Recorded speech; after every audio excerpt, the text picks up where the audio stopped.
Welcome to Talking Points, a weekly opportunity to get to know what's going on here at Faith Lutheran Church and School on behalf of the church, school, and community. If you need to know anything else, you can reach Pastor Robert at faithhuntsville.org. And now, stay tuned with us, and we are now going to begin our Talking Points. Welcome. It's good to be with you today and good to have you with us. I've got 6 different talking points to share with you today. And I pray that I won't take too much of your time. No, just kidding. I just want to share a few things of what's happening here at Faith in our community so that you can be a part of what is an exciting opportunity for ministry. So, let's get to work and let's find out what our talking points are. Talking point number 1. Let's talk about COVID-19 again. It's always on our radar. It's causing what we're doing in one way, shape, or form. When COVID-19 first set its sights on the United States way back in March, the week before spring break, and then everything shut down. Everything did. And then slowly but surely we started to open back up. And the positive sign was we were allowed to do summer school starting in June. And we had an eventful summer school. And now, starting at the end of August, we are at school full blast. We are doing all what is necessary to keep our children safe. Every employee, teachers, teachers' aides, pastors, staff people are all being screened on a daily basis just to make sure that everyone is safe. And so we have a great opportunity to have a safe environment for you and your children. And we've been able to worship in part what's going on. But what I wanted to share with you, and that's coming up later, but what I wanted to share with you at this moment is what's going on in Huntsville and Walker County as far as COVID-19 is concerned. Well, as of last Friday, September 25th, this was what being reported by the Count Walker County. There were 2,209 people who had been diagnosed with COVID-19 in Walker County. Out of that 2,209, there were 816 that were active. And that leaves 1,393 who have recovered, meaning they got the disease, they got sick to some degree or form or another, and now are declared recovered. They have passed, I think it's at least 2 different COVID-19 tests to the negative. And once that happened, boom, away we go. We are ready to rock and roll.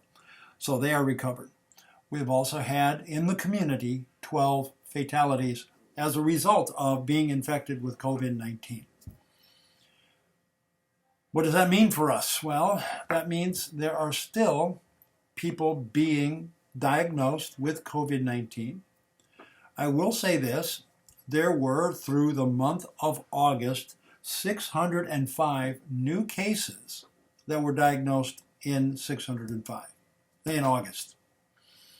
In September, and we still have about 5 days of data yet to go for September, there is 510. That's good news because the number of people being diagnosed is finally shrinking. It's finally shrinking. I'll have a full month of September information for you next week. But right now, which is also a good sign, the number of recovered people are outnumbering the number of active people. And that number continues to shift, meaning there are more people recovering than there are who are being active overall. And that's a good sign. That's a very good sign for us. So what does that mean for us as a congregation? Does that mean we can open up and we can have full capacity with no masks and no separation? Not yet. Oh, I know. You're probably very frustrated, as some of us are.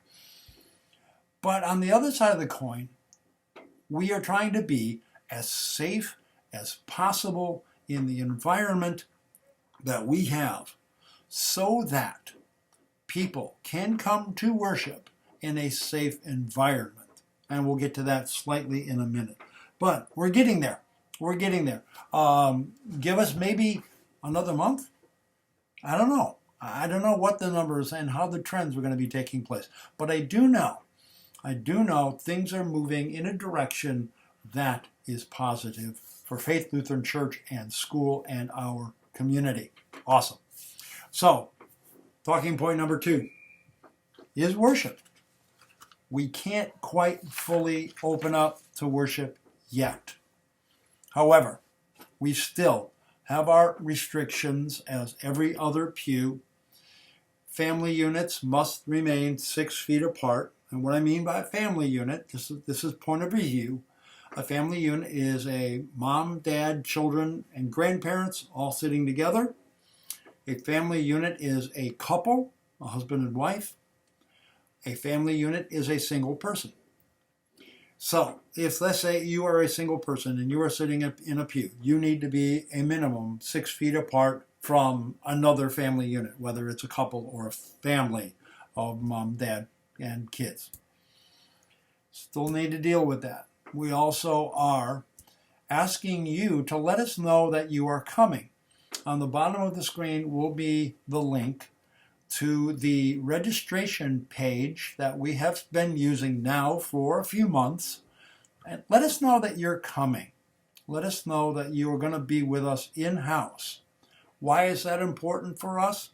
Well, let's say, for example, we have people who say, a total number of people who want to be in worship to the tune of maybe 75 people want to be here. Because of the physical distancing and the rearranging of people, we unfortunately have to limit it to maybe about 60 in space. So if you got 75 people wanting to come to worship, which is great, we're just going to have to move some of you over to the fellowship hall to watch it by means of live streaming in our own building, this is a great problem to have for us if that happens. So we do want you to know that you will be able to become with us. So let us know that you're coming. Also, we still are continuing to do live streaming on YouTube. Prayerfully, we have got all the transmission errors, bugs, challenges, problems, all worked out. So far, we have had a good chapel service for our school broadcast live. We had a wonderful service broadcast live yesterday. We're looking forward to another live broadcast of our chapel service for our students in our school. And if it works without a hitch live streaming, we have solved the problem. Praise God. It's a wonderful thing that problem has been solved. So join us for worship in 1 or 2 cases, in-house, or live stream by means of YouTube. And there'll be a link as to our YouTube channel page. And it will also be posted up on Facebook, onto our Facebook page after it records. So in either case, Facebook and or YouTube, you will see and be a part of our worship service. Now, Pastor James will be preaching this coming Sunday, and the title of his message will be Walking with Matthew and Inherit. And we've been walking with Matthew throughout the entire Gospel of Matthew, starting in May, end of April, 1st of May, all the way until now, until we get to Thanksgiving. So we're continuing to walk with Matthew. So plan on being here in-house or on YouTube live streaming. So that leads, one last thing. I'm sorry about worship. I had to rewind a little bit. We are celebrating in-house Holy Communion this coming Sunday. And for more information on what is Holy Communion, if you're not sure, you can always go back and refer to our YouTube video on Holy Communion. The address will be along the bottom of the screen. Okay, now, talking point number 3. I'm going to subtitle this, "The Message is More Than Just Sunday Morning." Sunday morning worship is the time in which most of our brothers and sisters, come together to receive God's grace, God's word, and sacrament. But it's not the only way in which we receive God's word. We have many opportunities for us to study God's word in all of its wonder and glory. So, just share a few things with you. You will be, for members, will be receiving an email about all the different types of classes that are being offered on Wednesday nights by means of Zoom. And it's an opportunity for us to gather together. For example, one of our members, retired pastor Don Casper, is teaching one class. I'm teaching another class on disciple life. There is an opportunity, although we haven't restarted yet, for senior high, the middle school age group and the junior high age group, and I'm dating myself, now they're called middle and intermediate, meet on Sunday evenings, and the group that is our intermediate, our 7th and 8th graders, they are learning the catechesis, or in other words, Martin Luther's catechism on the 6 foundational parts of what it is to be a Christian. So that's going on. Also, we now have one of our Sunday classes is now back on Sunday morning at 9:15 in the fellowship hall. Space is limited because obviously of the physical distancing that we have to deal with. But Dave Knuth is now leading a class back on Sunday morning, so people are gathering together in space. Remember, we are still continuing to use our face shielding, our masks, and the like. So continue to wear these when you come. We also having several other opportunities for our members and guests to study God's Word. Our women are now meeting every week, Tuesdays at lunchtime at noon. They're going over a wonderful book, from what I've heard. It's called A Great Awakening is Coming. It's written by a pastor by the name of Mike Evans. The ladies are going to be studying that book, and it's an opportunity for you ladies to be a part of that. Our men's group continues to meet. They are meeting on Tuesdays also, but at 7 a.m. And so, again, we're all wearing our face protection. Also, the men are going to be firing up tomorrow the book of Hebrews, the letter to the Hebrews. So that's going to be a fascinating study with our guys. Gentlemen, please join us for that as well. I am looking forward to seeing a few more people in study, space limiting, obviously. But also I'm looking forward to continuing to do online as well by means of Zoom. So we are moving forward in the relationship of our studies. If you have any questions about these, like I said in the beginning, contact me, Pastor Robert at faithhuntsville.org. You can message me either on Facebook or on YouTube. So, talking point number 4. Talking point number 4, yes. Wouldn't you like to gather together full board without any restrictions? We have an opportunity to do just that, but it's not in the building. Put this on your calendar, October 25th, 2020. It is Reformation Sunday. It is the Sunday on which we celebrate the beginning of the Reformation era that Martin Luther kicked off when he posted his 95 theses or 95 statements to the castle church door in Wittenberg, where he was a professor of theology, professor of religion. He wanted to debate with the Roman leadership on where he saw things going wrong in the application of grace within the framework of the Lutheran Church, or no, excuse me, Catholic Church. Anyway, he wanted that debate. Well, those theses got printed, and it started a movement. So that was done on October 31st, 1517, All Hallows Eve, the day before All Saints' Day. We're going to add a layer of celebration. We're calling it Stronger Together. And we're going to be worshiping in the parking lot. Yes, in the parking lot. We will be worshiping very similar to what we did on Palm Sunday and Easter Sunday back in the spring. But we're going to do this again. We want you to come to worship. We're going to be out in the parking lot so that the physical distancing is being taken care of. We will also broadcast on site by means of a radio signal.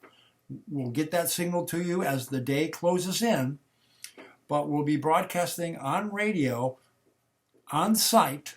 So when you are in your cars, just tune your car radio to whatever frequency we have on the FM dial. For those of you who will not be able to come, we still will live stream on YouTube that Sunday as well. But if you are able, we invite you to be a part of our great opportunities coming together, stronger together. We are stronger as a body of Christ together. See, Satan wants to keep us split apart, separated, isolated. No, that's not what God wants. God wants us to be insulated, but not isolated. So that's why we've come up with several different ways and continue to be insulated and continue to be God's people in Walker County and Huntsville. So, Stronger Together. Look for more on that coming up very soon. All right, talking point number 5. We're making our way through these quickly, I pray.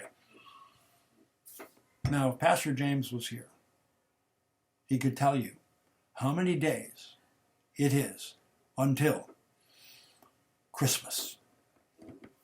Yes, I am talking about Christmas. That celebration of the birth of Jesus Christ, December 25th. But we need to be ready for that. Hence, number 1, the season of Advent in preparation. It prepares the people. The season of Advent helps us focus on the birth of Christ. Also helps us to focus a little more deliberately on the return of Christ. And we also want to be prepared for our decorating of our facility, our campus.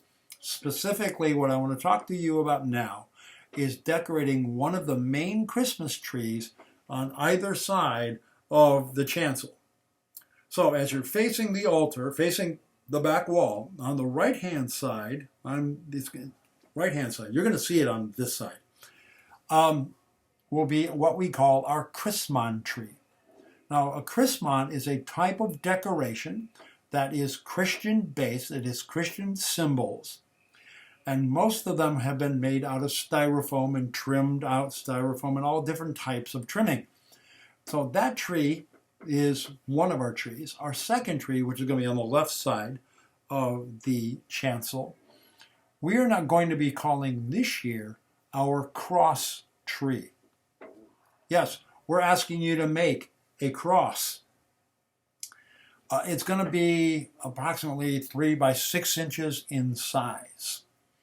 We would like you, families, members of Christ, members of faith, members of Christ Jesus also, members of faith, to make a cross.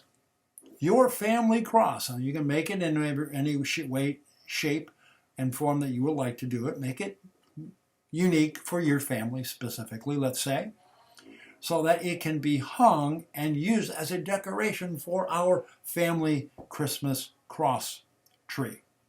You'll see and hear more about that as it comes down, but think about it. Start thinking about how you as your family can create a cross for our cross tree. All right, we are moving. Wow. We've made it through 5 out of 6 talking points already. Is this not cool or what? This one's going to be short. I just want to share a little bit of a closing thought with you today. This coming Sunday Bible passage is about Jesus telling the Pharisees and the scribes about what it is to be a follower of Jesus. And he uses a parable in which to make it happen. So let me share with you from Matthew 21, 33 through 46. That's going to be our Bible passage that Pastor James will preach on this coming Sunday. Jesus is saying, hear another parable. There was a master of a house who planted a vineyard and put a fence around it and dug a winepress in it and built a tower and leased it to tenants and went into another country. When the season of fruit drew near, he sent his servants to the tenants to get his fruit. And the tenants took his servants and beat one, killed another, and stoned another. Again, he sent other servants, more than the first, and they did the same thing to them. Finally, he sent his son to them, saying, they will respect my son. But when the tenants saw the son, they said to themselves, this is the heir. Come, let us kill him and have his inheritance. And they took him and threw him out of the vineyard and killed him. When therefore the owner of the vineyard comes, what will he do to those tenants? They, meaning the Pharisees, scribes, the Sanhedrin, they said to him, he will put those wretches to a miserable death and let out the vineyard to other tenants who will give him the fruits in their seasons. Jesus said to them, have you never read the scriptures? The stone that the builders rejected has become the cornerstone. This was the Lord's doing, and it is marvelous in our eyes. Therefore I tell you, the kingdom of God will be taken away from you and given to a people producing its fruits. And the one who falls on this stone will be broken to pieces, and when it falls on anyone, it will crush them. When the chief priests and the Pharisees heard this parable, they perceived that he was speaking about them. Well, yeah, he was. And although they were seeking to arrest him, they feared the crowds because they held him to be a prophet. Wow. You know what Jesus was talking about? It was a parable to describe the relationship between the nation of Israel, God, and those servants that he sent to the nation of Israel, in other words, to bring fruits of repentance and faith. Who were those servants? Isaiah, Jeremiah, Daniel, Ezekiel, Amos, Zechariah, Zephaniah, Micah, Malachi, Habakkuk, Hosea. I forgot what the last. It doesn't matter. The prophets. Also Elijah and Elisha. These were God's servants sent to the nation of Israel to get them to turn around and turn away from their sins and turn back towards God. This is nothing in addition to all those in the book of Judges. Samson,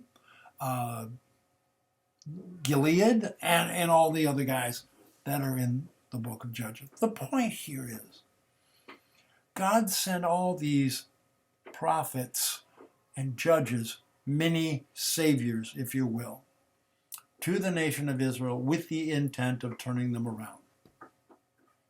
They stopped listening even to the prophets. By the time they got to Jeremiah and some of the other later or minor prophets,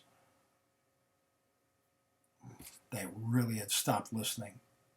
And that's when God had finally said, enough is enough. Goodbye, you are no longer in the promised land.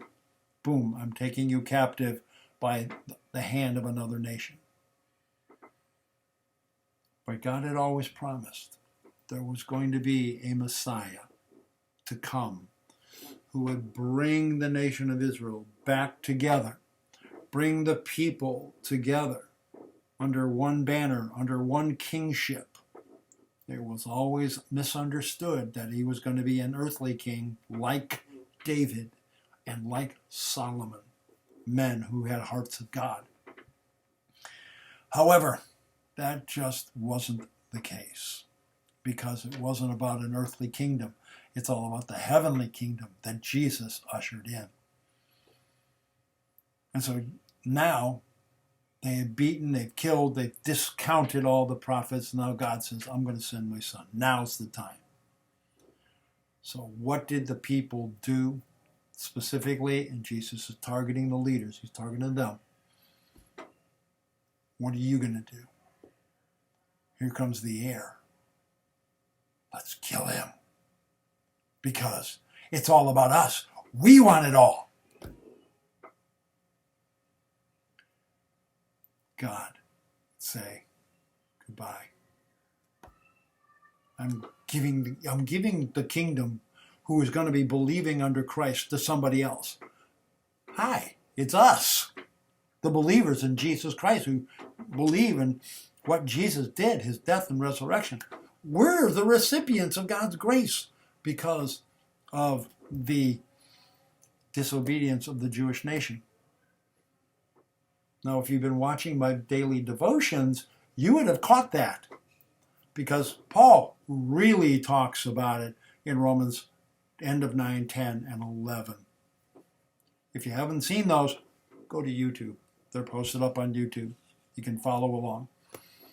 The bottom line here is this: you and I are the recipient of God's grace and judgment and mercy because of Jesus Christ. So, that's the good news. That's what we will inherit. We will inherit the life that God wants because we believe in the promises of Jesus Christ. All right.